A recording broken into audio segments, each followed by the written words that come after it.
Dr. Jeffrey Halstead has been Canandaigua's hometown dentist for more than 35 years, offering routine dental care as well as cosmetic dentistry, implants, and dentures by their highly trained and experienced staff. Visit them online at canandaiguadentistry.com or find them on Facebook and Instagram.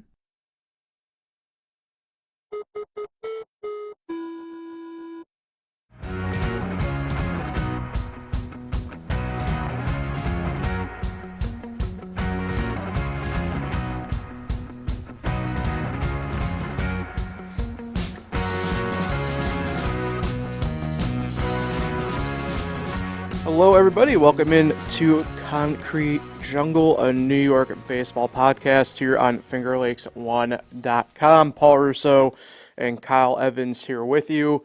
Welcome, everybody. It's officially postseason 2024 time. Pretty much the only thing we're going to be really talking about today. Yankees are officially ready and locked, ready to go, no matter what you want to call it here for the ALDS. You know who they're facing, Kansas City. For the Mets, we have go or go home Game 3 later on tonight here on Thursday that we'll have to get into a little bit as well. But Kyle, I know this is one of your favorite times of the year. It's been a pretty fun week overall of baseball so far, I'd say. Yeah, back-to-back 9-hour days, full days, lots of upsets, lots of winning bet slips for me. Hey. And I just love what I'm seeing so far. I mean, Houston being eliminated. I mean, I was in high school the last time, they weren't in the ALCS. The Braves, first time they haven't won a playoff game since 2017. Again, I was in high school. I mean, this is just a crazy, chaotic start. And man, the Mets almost made it even more chaotic by sweeping the Brewers. But the bullpen fell a little short. But yeah, it's been a great week, and I've enjoyed actually not having to worry about the Yankees just yet. Yeah, so we'll get to the Yankees second here. Let's get to the Mets. Ever in the present here. It's been they didn't end up going full chaos theory mode here on us.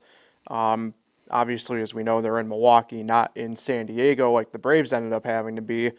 But very pivotal. Monday was the doubleheader day against Atlanta to make up for the games in the middle of the week last week because of Hurricane Helene. And it was just pure chaos in that first game. There's no other way to really call it. And that's what makes baseball kind of fun. It's not a fun way to live when you're playing those games or coaching those games or anything like that.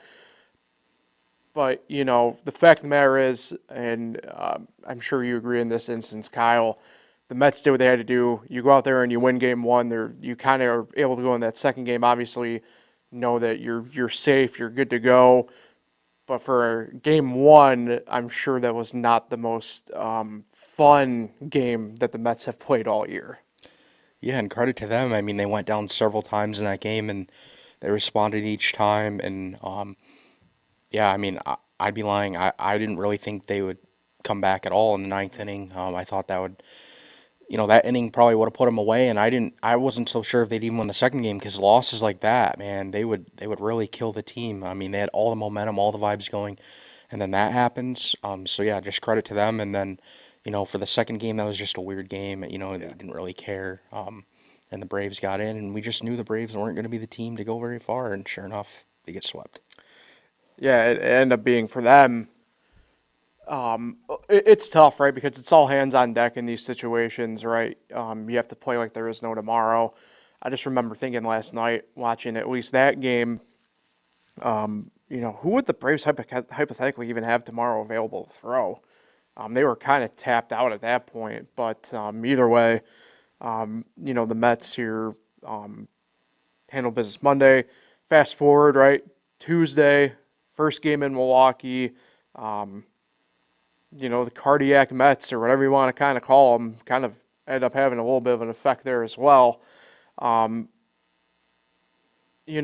was one of those things where it's interesting, coming out of the gate for the Mets. I know Severino didn't get off on the right foot in the first inning, but he settled himself in pretty well, I thought.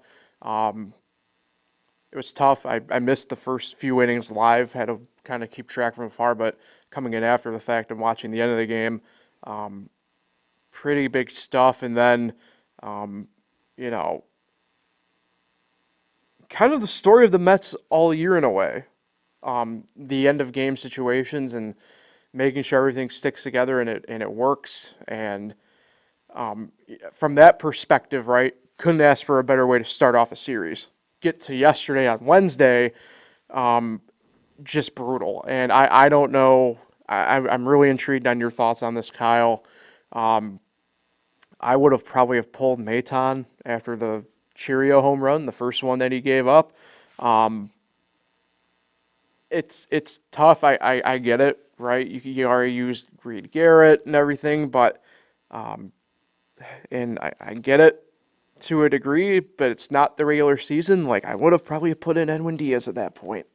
You know, it puts them now in a interesting spot tonight, obviously, in this go or go home game 3, that, they're the only series in this spot now, right?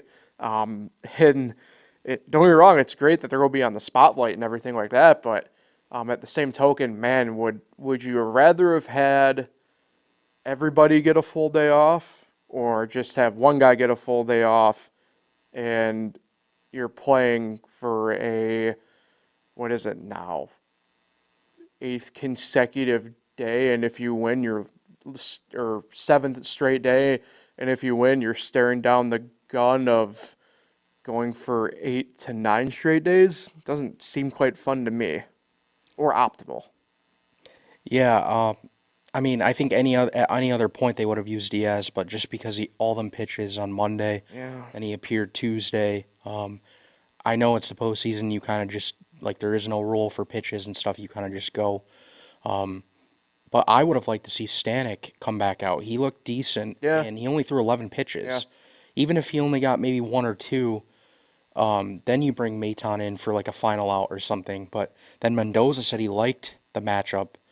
The matchups to begin the inning, and obviously they didn't work out. But yeah, Stanek, to me, I mean, he looked pretty decent. He got a guy to strike out the end of the inning. Yeah, I think the bullpen management definitely is in question there, and very well could cost them, and that's tough because, man, they had all the momentum. You're 6 outs away from sweeping the Brewers on the road, and if their season ends today, I think it'd be very disappointing. Yeah.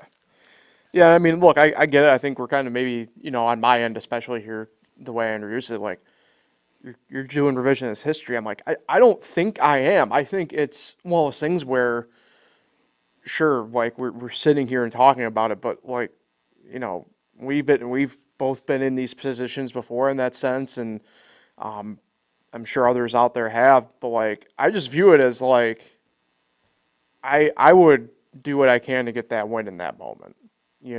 If you're worrying about time off for people or anything like that, in that sense, then like that almost would make me feel like I would have to do it even more because you're like I said, you'd have today off. And that's for everybody, not just one person. So I don't know. I think you're right. Stanek looked, I thought, pretty good, all things considered, Tuesday. I mean, I know we've talked about him a couple different times on here since he was brought over to the Mets, and we were both kind of wondering what's his role really, because he has not had a good couple years, and even this year, right? We talked a ton about how it was just like, why are you using Stanek? But he proved the mettle, on Tuesday, and I think you're pretty spot on, right? Like, why didn't you maybe think about running it back with him in that sense? I don't know. It's interesting today, like I mentioned, they're the only show in town for baseball. We do have the pitching matchup officially here. It's going to be Jose Quintana against Tobias Myers for Milwaukee. For sure in this case, right, all hands on deck scenario. I can't imagine anybody outside of, I guess, maybe Sean Manaea and Severino are technically off the table in that sense anyway for the Mets. I wouldn't expect them probably to have thrown anyway, but I would imagine, certain guys are going to be available in spots that maybe they aren't accustomed to being in, right? We've seen that time and time again with different teams using different guys in different spots. I kind of, different example in a way, but I always think back to the Giants with Madison Bumgarner, right? Short rest for him, but I guess, Bochy and him were gamers enough to use him in relief spots. And obviously it's the World Series and it's amped up even more. But look, this has to be treated as your World Series tonight at the moment, quite frankly, right? So it will be intriguing to see. I find it pretty interesting that the Mets are going with back-to-back lefties. But for, the Brewers, I don't think it's necessarily a lefty-heavy lineup, but some of your better hitters in that lineup are lefties. And now you put them in a spot again to maybe kind of rethink their lineup a little bit and rethink some decisions and, maybe force their hand to make a couple tougher decisions that might backfire on them. Yeah, and what's weird about the series is the Mets seem to score earlier in the mid-innings and then they just don't score against the Brewers bullpen. Yeah. And I think that kind of cost them last night too. We didn't mention that. Certainly, yeah. They scored all their runs mostly early and they didn't tack on and they didn't capitalize when they had guys on and they didn't give their bullpen enough cushion. But either way, I know you got to get the final 6 outs. But yeah, it just seems like the Mets need to do a better job today, against that Brewers bullpen because I don't think I would be shocked if Myers goes even to the 5th because I think they're going to, rely on several guys to get them through the game. Like they're not going to take a chance and let him go, a second, third time through the order. Yeah, the way this postseason's been so far, I would be shocked if he even saw the 5th. Yeah. The way we've seen some teams use their starters so far this postseason run. Yeah, and also too, I mean, bit of a comedy of errors things too yesterday. I don't think he would have beat it up, but look at even the first inning, right? Pete Alonso tripping over his bat coming out of the box. I mean, at least he could have made it possibly interesting down at first. Don't think he beats it out, but stuff like that where it's like whatever. And then I think it was his next at bat in the 3rd inning. He made sure the bat was far enough out of the way of himself on a ground ball. So just one of those things where it's the spot stuff, right? Like you kind of mentioned, right, Kyle, where it's like pick and choose or if you want to be nitpicky, right? Like you got to figure it out and get it figured out. It's been pretty interesting kind of following stuff from afar here. A couple things here for the Mets as well. Paul Blackburn activated off the injured list, but is expected to be out for the rest of the season with that spinal fluid leak. We mentioned it a couple weeks ago when we first talked about it. Excuse me, sorry about that. Kind of really surprised that he was even in consideration to come back at all, given the fact it's a spinal fluid leak. It sounds really bad. And clearly the treatments that they were giving it weren't enough to more or less save the season. And frankly, probably a guy that the Mets would have hoped maybe would have been available for today, for example, right? Or even maybe yesterday, because Blackburn said he was more than willing to come out of the pen. And probably would have been a nice spot and arm for the Mets to have in this series. Yeah, that's the thing. In my mind, the Mets bullpen is a little short in terms of guys you trust. Like the Youngs, one of them's not on the roster and the other one is. I just, like last night, there was a debate, like, should you send Maton out? Should you bring Stanek back? Should you bring in Young? I mean, there's not enough guys that you can trust. The bullpen, in my mind, is thin. So, yeah, definitely if you had a Paul Blackburn or even Kodai Senga, if he can somehow find his way back, if they advance, and give him that 1 or 2 innings, I feel like you'd just feel a lot better with your bullpen and you'd be able to do a lot more things and try to keep stretching Diaz for 2 innings as they did Monday. Because eventually, if they're going to make a really deep run, you can't keep using Diaz 2 innings every day or every other day. Like, he's going to eventually get tired. Correct. So, yeah, for me, I just think the bullpen could definitely use some kind of help. And if they could, get one, like I said, Kodai Senga, or just find someone else to be that big guy that steps up, it'd be huge. Yeah, so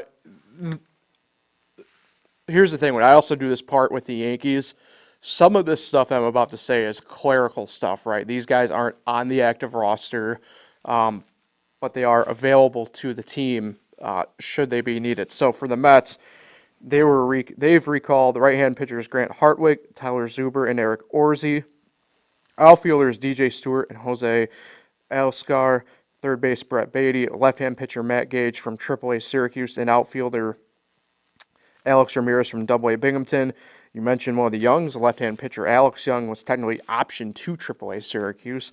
And then second baseman Jeff McNeil and right-hand pitcher Daniel Nunez were both activated from the injured list. Again, some of the stuff is just clerical stuff. Other guys have the possibility of being on rosters. We've seen a couple guys even on the active roster through the playoffs with this. That being said, some of you guys would just be available should an injury pop up, right? Those would be some of the first names you would see kind of recalled and everything like that. So you kind of mentioned, right, the bullpen thing, Kyle. Kind of a good example of that is the guys even the Mets just have available to them should they need them for any reason. Not a knock on some of these guys, right? But Grant Hartwig was down at Double-A Binghamton at one point this year trying to figure out stuff mechanically. And look, for what it's worth, the one guy I would maybe trust on that list I just kind of said, Eric Orsi, looked really good in Syracuse all year this year, had a cup of coffee with the big league roster this year, just being activated and available to them. Other than that, I mean, maybe Matt Gage in a way, but like he's bounced around this year even. So, kind of a perfect example of that bullpen situation you're talking about, right? Is right there in the guys they just have available to them should they need them. Yeah, I guess Brazoban is a guy, obviously that is on the roster that they got. But I don't know your trust level with them. That's the problem that I always had with the Mets for the last several years. They just don't have enough guys that you can rely on in big moments. And I felt like they always needed to add a bigger name or a bigger guy to help them out, and they just haven't. And I'm afraid it might come back and hurt them today. Yeah, but we'll see. Yeah, it's very possible. So do you think the Mets get it done? Are we sitting here next week talking about them in the NLDS? Well, the way they've been playing and the way things have been going for them, something tells me they will win today. Yeah. And the way the chaos has gone. I mean, the road teams, other than the Padres, the road teams taking care of business. So, yeah, and I kind of do like the matchups for the most part in terms of starters. So, I'll go Mets win 6-4. Well, you're giving a score even today. 6-4. Okay. I don't know if I'm comfortable saying the score or predicting. I do think the Mets get it done against Milwaukee today. Be pretty interesting, though. It's set up in the NLDS. Out west, it's two NL West teams, and the Padres versus the Dodgers, as we know, and it's going to be, in both of our opinions, Mets and Phillies. Kind of crazy to think about. Yeah, and the Mets just took 3 or 4 late in September, so, I mean, you would feel good again if you're the Mets for that series if you do win today. Yep.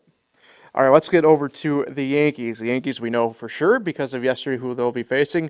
It's the Kansas City Royals. The Royals swept the Orioles in the AL wildcard round. I think by a combined score of like 4-2. No, not really. But it was a pretty interesting series to watch and unfold. I know me and you had this conversation earlier this week in the office here, Kyle.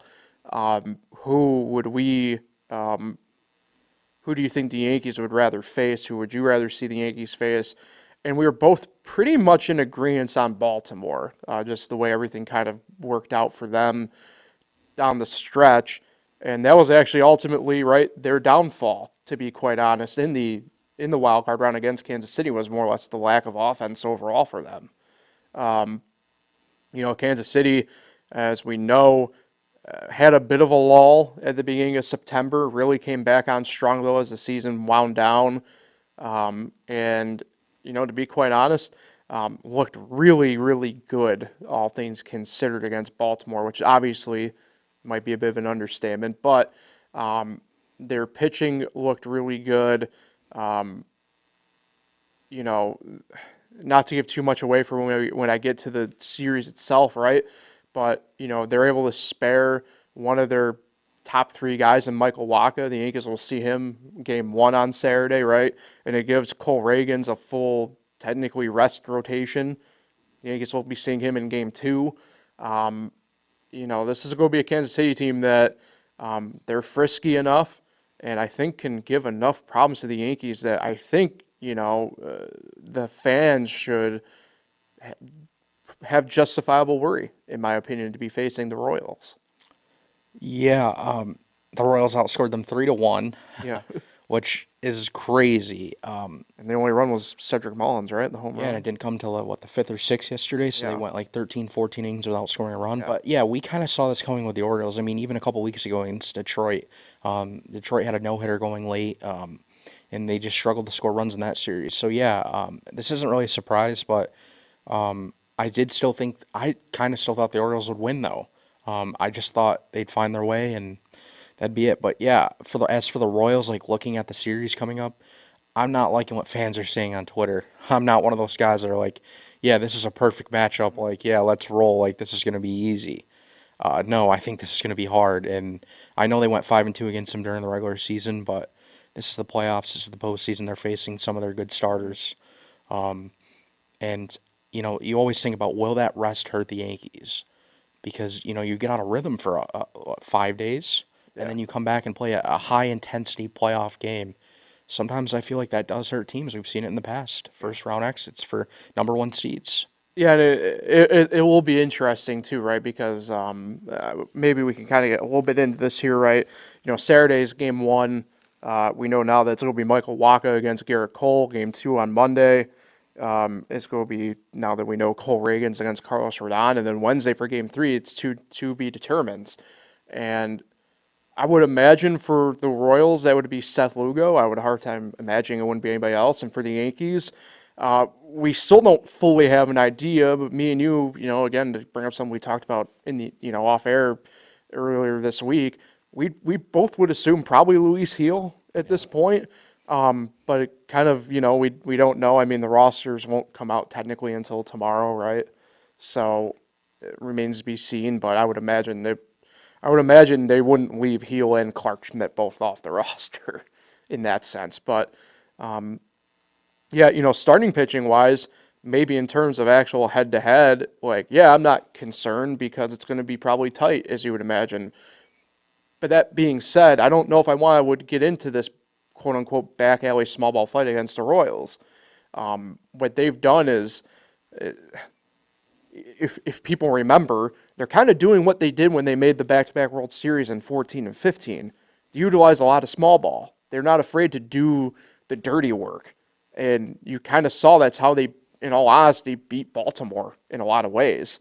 Was just a lot of hustle, stealing bags, a few bunts. It's the stuff that fundamentally you should be able to cover well, and maybe this is really a good way to kind of go into this portion of the conversation, right? The Yankees have struggled a little bit there this year on defense, for example, right? We're going to see, and this opens up the question, right? Anthony Rizzo, as we know, couple fractured fingers on his right hand, the fifth and the fourth finger. I'm not medical, but as far as I know, that's your pinky and right ring finger. Aaron Boone called it's a pain tolerance thing. I don't want to be that guy, but I remember jamming fingers and being like, it's kind of tough to grip a bat, let alone have broken fingers and be able to do that. There's kind of I don't want to call it a true open competition at first base, right? But Ben Rice gets recalled. And we have seen, as the final series went on, we saw Oswaldo Cabrera play first base. It will be interesting to kind of see what the Yankees do there. And we know third base this year has been a mystery kind of sorts. Seen different guys kind of cycle through in and out there. We've seen Cabrera, we've seen LeMahieu. Chaz is over there at the moment, obviously, as we know, but and he's done, for the most part, well defensively. But I just worry the fact that he doesn't have the full reps over there. What happens if we do see all of a sudden these bunts happening and he may not, you can coach a guy, you could tell the guy, hey, this is what we're going to have you do because we aren't having you used to be over here. But until that actually happens in game and in action, you don't know how anybody's going to react. And so I just worry kind of for the corners that what's fully going to happen here.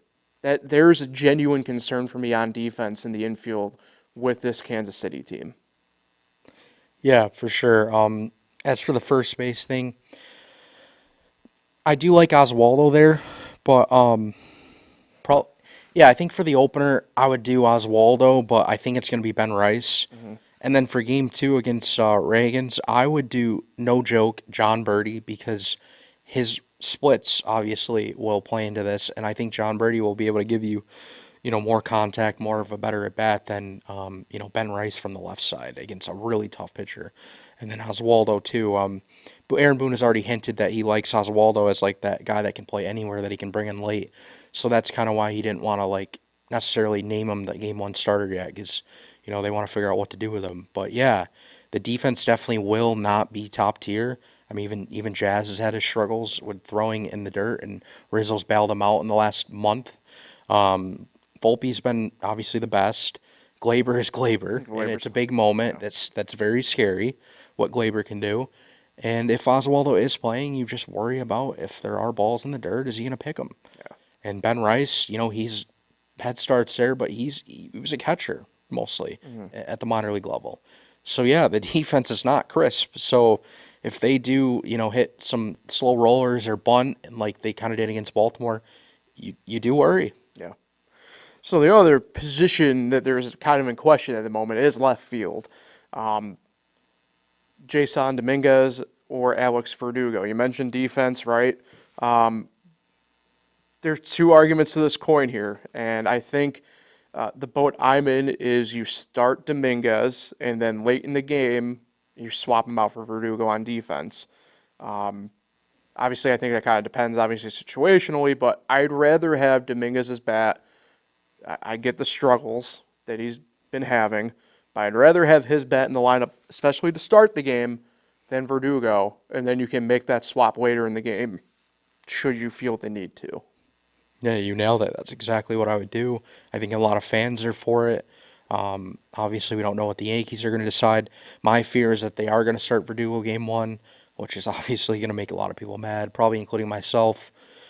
Unless Verdugo somehow like randomly starts hitting, then I won't have a complaint. But going into this, it has to be Dominguez, and I think they should understand that you can live with his defense for the first 6, maybe 7 innings, and then bring in Verdugo, who can seal a game for you. And I mean, look, I was defending Verdugo all year, but this isn't the time for just having good at bats still anymore, right? That's just not the way the postseason works. Yeah, getting a 3-2 count and then rolling over, how's it, that's a good at bat? You did nothing. You didn't move the runner over. Usually he doesn't even, sometimes he doesn't even move the runners over. And that's so infuriating, where Jason Dominguez does. That's the little things you don't see in somebody's game on a stat sheet. Just because they're not hitting the ball a ton, you got to look at situational hitting too. Moving a runner over in a big spot is huge. Verdugo can't even do that. Yeah. So let's get to some of the Yankee roster stuff here. Again, like I said with the Mets, same thing here. A lot of this stuff, just kind of clerical stuff. The guys are going to be available should the Yankees want to use them. So, random pitcher Yendrys Gomez, second baseman Yorvi Vivas, outfielders Everson Pereira and Duke Ellis, and third baseman Oswald Peraza, all recalled from AAA Scranton Wilkes-Barre. Again, not necessarily on the active roster, available should they want them because they're all on the 40-man. I have a prediction to make. Go ahead. Duke Ellis will be on this roster. Speed. He's going to be one of the bench spots, and I think they're going to carry 12 pitchers. They can do up to 13, and they can do as little as 11. I think they're going to do 12, and I think Duke Ellis will be one of the bench spots, and obviously Birdie. But that shows your point, though, about them possibly going to Birdie at first base and starting, because you don't have his speed then on the back end of it. Yep. And at that point, your quickest guy is Grisham, right? Probably, and he's quick, but he's not even what he was a couple years ago. So it's an interesting theory.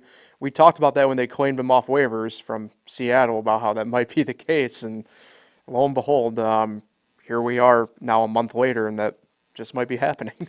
Yeah, who's that guy that KC brings in late in the games? It's a pinch runner. I forgot his name. He stole a base last night. That's exactly what Duke Ellis is going to do. My dumb brain for that goes to that's Terrence Gore, but Terrence Gore is... Yeah, I can't remember his name, but yeah, the Royals have someone just like that. So I feel like Duke Ellis is going to be their guy that's going to come out late for Stanton. Say Stanton gets on somehow, some way. Yeah. Here comes Duke Ellis. But for the case of that, it definitely would need somebody to run for Stanton anyway. I already ran through here at least the pitching matchups. Game 1, Saturday 6:38, Monday 7:38, and then Wednesday is to be determined at this point for that. The whole series is on TBS for the Yankees. The Met game tonight on ESPN. So no matter what, Kyle, we'll at least be back here for sure next Thursday discussing things, no matter how they really fall here. But for the Yankees, I definitely don't imagine a sweep by any means here against Kansas City. I think they do get 2 of the first 3, though. My worry, though, it's tough because, well, you don't know who's throwing Wednesday. My worry is game 2, in all honesty. You know me, and you know this because we've talked all year about him, but I mean, I'm a big Cole Reagans guy. I think we're talking about the next great left-handed pitcher, to be quite honest, in him. And man, I worry about this Yankee lineup against him. I really do. It's kind of weird, and maybe it's just like you have a lot of faith in Garrett Cole for game 1, even though it was a rough down the stretch with them. But I just worry about the Yankees get into kind of like one of these small ball back alley fights with a team, and I can see that happening on game 2 on Monday, especially where it's like a 2-0 game or 2-1 game, and Kansas City is just gonna bunt you to death and steal you to death. I can see that happening. So that's how I kind of feel about that. I do feel confident, weirdly, about game 1. I feel confident saying the Yankees get that. Game 3, obviously, to be determined versus to be determined. But if we're going by what we think is going to happen in Lugo versus Heel, I feel pretty confident Luis Heel to get the job done there and the offense to show up in that case. Yeah, I don't know. I'm just in a different spot than everyone. I've dealt with all these bad postseasons the last handful of years, and like my expectation and my predictions, I don't really even want to throw them out there. Yeah. And I'm not expecting great things to happen because I've been, like I said, ruined by, all these bad postseasons that they've had. And if they can't get past the Royals with the team that they have and Juan Soto and his walk here, I mean, when will they ever get past? So, they got to get past this. I forgot where I saw it, but it is a good point. This person brought up how, you can't, this generation of Yankees, you can't take them seriously yet until they actually get it done. Because they haven't yet, quite frankly. That's why I wouldn't even be surprised if they lost the series. I really wouldn't. As bad as it is, I think the Royals could 100% win this series. Will they? I don't know. It's all about, obviously, how the Yankees hitting will do. It's always in the postseason about usually, will the Yankees hit? Mm-hmm. That's really all it's been. Their pitching has been fine enough to win them games. Well, if they can't hit these starters, they're not going to win. Mm-hmm. And they couldn't hit Houston starters over the years. What was it? Boston that one year they couldn't hit. Cleveland they've been decent against, but they haven't crushed the ball against them. So yeah, I worry. And then Salvador Perez, I mean, at that age, the guy just keeps hitting. Bobby Witt's, he gets on base, he's going to circle the bases. They just have other guys too that, just out of nowhere just produce. So it's scary. And then you just hope Garrett Cole also shows up in big games because, I mean, as good as he's been at times, he's also had some bad moments in big games. You think about the wild card game against Boston a few years ago. So a lot just has to go right, and I'm not sure it will. That's why I don't even want to throw a prediction out there. I don't want to predict a game or anything. Hopefully they get it done. It's fair. But like I said, either way, we'll be back next Thursday for sure to talk about it one way or another, because at least we'll have, at worst, pretty much the season wrap-up podcast. If they do lose, I'll be rooting for. Oh, but then they're playing Cleveland, and I don't hate Cleveland, but I want Detroit. I like Detroit. How about the Kitties? Yeah, they're fun to watch because they're the underdog and they find ways, and they eliminated the team that everyone hates. It's pretty crazy. I've seen. So of the 18 of the 26 active roster that are in this category, I probably have seen 11 of them in person in Erie at Double-A. So, and they're all pretty good players, man. I'm telling you, that's going to be a team next year that I hope they don't go into a regression phase, but it's possible. But yeah, I mean that's going to be a team of the future right there that you won't be able to take unserious, that's for sure. And it's not like they just got into the playoffs, late in the year because they got lucky. They've been playing great baseball Red hot. since, mid-August, Yeah. even a little bit before mid-August. And yeah, it's wild to see, the turnaround. You don't really see this a lot in sports. I mean, it has happened, but it's just crazy. The vibes, like, they don't fear anything. Like they could definitely go to Cleveland and give them a good fight, I think. Yeah. It'll be fun to watch. That's for sure. So like I said, we'll be back at it again next Thursday, one way or another. Doesn't matter. We'll be here for it. Still waiting on some of the minor league stuff to trickle through. Pretty much every award's been handed out. So just kind of waiting on a few of the organizational stuff at this point, and we'll get to touch and wrap up Syracuse and Rochester at that point, but we aren't quite there yet. So we hope everybody enjoys the weekend and watch some baseball here. It's the best time of year for it, right? Everything's on the line. Nobody's resting anybody in that sense. You're all going for it, so can't beat it. So appreciate everybody for tuning in and listening. Have a great weekend. We'll talk again next Thursday.